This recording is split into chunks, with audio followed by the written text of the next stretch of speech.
দিতে মনে চায়, কিন্তু আল্লাহ বলেছেন খবরদার, কবরের উপরে এই আয়াতটা লেখা, লা তারফাউ আসওয়াতাকুম ফাওকা সাউতিন নবী, খবরদার এটা নবীর দরবার, এখানে বড় গলায় চিৎকার চেঁচামেচি করে কোনো আওয়াজ করা যায় না। চিল্লায় বলেন ঠিক কি না?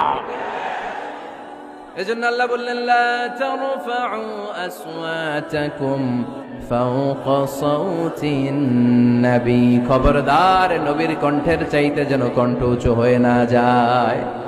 এই আয়াতের হুকুম আল্লাহর হাবিব সাল্লাল্লাহু আলাইহি ওয়াসাল্লামের জীবদ্দশা অবস্থায় যেমন ছিল ঠিক এখনো এটারে বলবৎ রেখেছে কে? তাই ওইখানে আল্লাহর হাবিব সাল্লাল্লাহু আলাইহি ওয়াসাল্লামের কবরের সামনে বুক ফেটে কান্না আসে, আমার নবী, আমার পেয়ারা নবী এখানে, পেয়ারা রাসূল শুয়ে আছে, এটা জেনেও আমি চিৎকার দিতে পারি না, আমি হই হুল্লোড় করতে পারি না, আমি লাফাতে পারি না, আমি শুধু চোখের পানি ছেড়ে আমার নবীরে সালাম পাঠাতে পারি। ঠিক কিনা? এই আয়াতের হুকুম শুধু নবীর